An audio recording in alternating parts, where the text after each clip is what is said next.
Next, we have the Honorable Bob Inglis. Too bad you weren't on the ballot yesterday, Bob.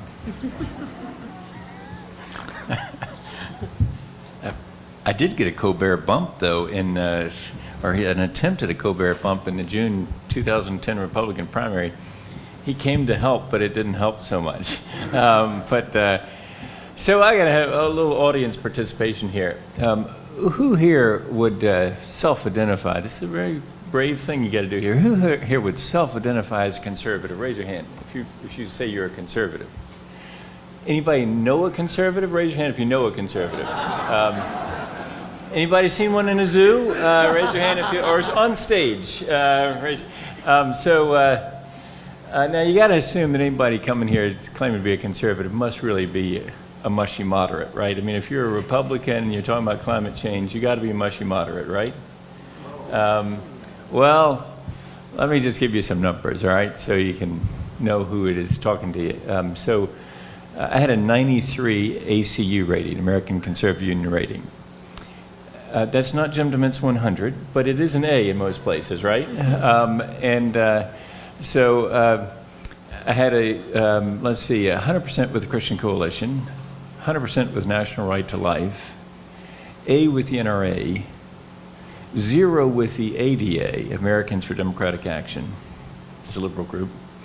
And 23, by some mistake with the AFL-CIO, I really wanted a 0. Where'd the mayor go? We really want a 0 here in South Carolina on that AFL-CIO thing. That's it's a pretty conservative fellow, right? So I tell you that by way of hopefully being able to be for those that raise their hands saying they're conservative. They can help me out here as the discussion proceeds about whether I've got it right about helping others to understand where conservatives are coming from, and this ties in a little bit of what Bob was just saying. Here's where I think conservatives are on energy and climate. And it's really 3 things. Number one, so you can understand where we've come from, what happened on climate change. First is we're frightened. Second, we've got an inferiority complex. And third, we're essential to the solution. So this really makes it complicated, doesn't it? Because you're dealing with some frightened people who have an inferiority complex, but are essential to the solution. So it's a real challenge. About that being frightened, this is what I'd say to you, is use my political life as a measuring life of these things. You know, first 6 years in Congress, I said climate change is hooey. Al Gore's imagination, nonsense. Had a great press conference in 1993 bashing the vice president about the BTU tax. In a Jack Kemp kind of moment, downtown Greenville, South Carolina tried to, say that Al Gore wants to raise the prices on poor people's wood and coal. And we stood in front of sacks of coal there in downtown Greenville. Not that we heat a lot by coal in Greenville, South Carolina, or have much need for heat, but we're soon to be growing citrus trees, I think, up there. Anyhow, it worked well. We really made a lot of hay out of that thing with Al Gore, and it was unthinking on my part, right? It was just me knowing that if he's for it, I'm against it. And so then I was out 6 years, ran again for Congress in 2004. And when I announced the start of Inglis 2.0, the new and improved version, it was okay with the district. And probably, Dana can tell me if I'm right here, I think we're probably the reddest district in the reddest state, don't you think? The 4th District of South Carolina. It was all right, though, with the people of the 4th District. Republican voters said, oh, for Inglis, listen, if you're into that climate change, if you're into the energy thing, it's okay. Go ahead. 06, still fine. 08, thank goodness the Republican primary was in June, before the collapse at the end of the year, because by 10, it was really bad, because people were in the throes of the Great Recession. They were very frightened. And so my time there as a measuring life, it was it was okay to say that we need to do something about energy and climate 04, 06, 08 until the collapse. Then it was no longer okay. And people really were very frightened. They were concerned about this month's mortgage payment, this month's paycheck. And it sounded like I was talking about something maybe a decade or two away. And so they said, out of here, Inglis. I mean, that's really the scenario, right? So you're dealing with some frightened people. And the fright is not just about the Great Recession, it's some other things. It's about, for example, whether that suburban house that you have is really going to turn into the slum of the future, and that you might have bet wrong on that house. And your lifestyle may be really changing out from under you, and you're concerned, you know, and this is, I'll tell you, Mitt Romney was a little bit right here when he said he's not concerned about the bottom because, frankly, the bottom can, if they're content with their, you know, living as they live, they can do all right. The top will do real well in a global economy. The people who are really stressed in a global economy are people trying to hold on to a middle income way of life. And so those people are really worried and frightened. Frightened for the country, but also for themselves.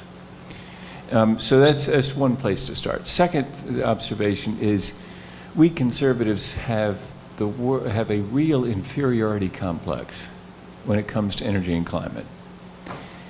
We just think we're no good. That we don't have an answer, and therefore every time the question comes up, we just want to change the subject. Because if you don't have an answer, it's sort of like, you know, if Bob keeps asking me about going cycling with him for 482 miles a day or something, I'm just going to try to change the subject, right? I mean, I want to change it to something I can do, rather than competing on territory that I can't win on. So conservatives have this undeserved inferiority complex. We think we're no good on energy and climate. But then the third thing is that really we have the answer, which is what our big thing is conservatives, is that we believe in merit and in meritocracies and in markets and in accountable free enterprise. The left generally believes in egalitarian thoughts, and they focus on fairness. The reality is America probably wants and needs both. People from the left talking about fairness, but they need conservatives to show how it can actually work, how you can actually make new products that customers would really want and that could drive the innovation in this change that needs to happen, right? And so we're the indispensable parties for action, both politically and in terms of making this economy thing work, where you can have a solution that works on energy and climate. And so the solution that we're describing at the Energy and Enterprise Initiative, what I do now in my day job is I go around and try to talk to conservatives about our inferiority complex, and basically go to them and say, you're far better than you ever thought you were. You are the folks that the whole world is waiting on to act. And so come forward with the answer. And you know the answer already before I tell it to you, is what I like to say to folks, is you know the answer is accountable free enterprise. Let's eliminate all subsidies for all fuels. The Tea Party is right, no more Cylindras. But also, no more accelerated depreciation for oil and gas leasing. No more under market leases on public lands for extraction of resources. No subsidies for any fuel. Eliminate all of them. And then second, let's attach all cost to all fuels. Let's put the cost all in on all the fuels. We do that by an upstream application of a carbon tax. So you tax carbon at the mine or at the beginning of the pipeline, and then you have it reflected throughout the rest of the system. Third thing, pair that tax, that new carbon tax, with a dollar for dollar reduction in some existing tax. So we are really the only game in town that can give you a revenue neutral tax cut If you want a tax cut, you want to cut on income taxes, well, here's a way to do it. Change what you tax and put a tax on emissions rather than taxing income. And then the fourth thing is make that a border adjustable tax so that it's removed on exports and imposed on imports.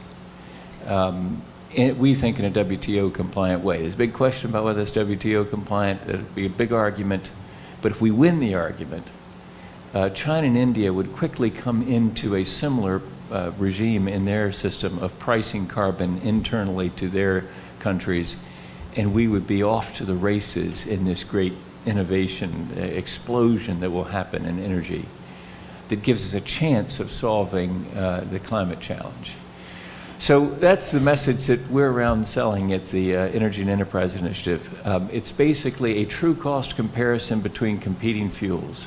All cost in, no subsidies, government out. The only role of government is to be the cop on the beat that says, no, you got to be accountable.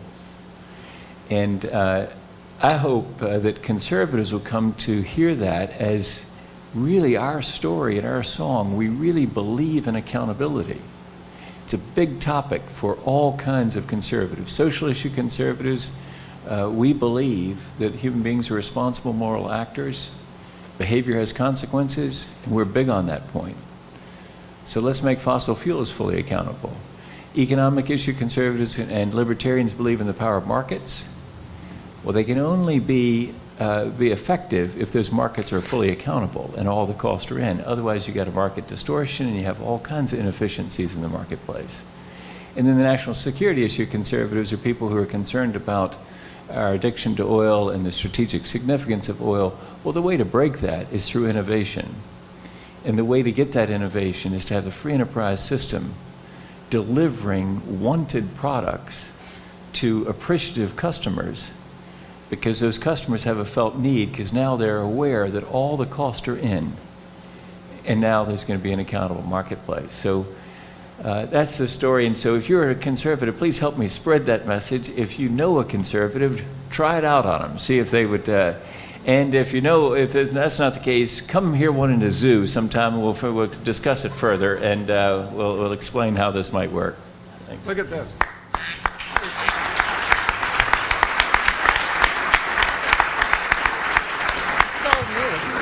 Wow, very impressive. Literally to the second, 12 minutes. Thank you very much.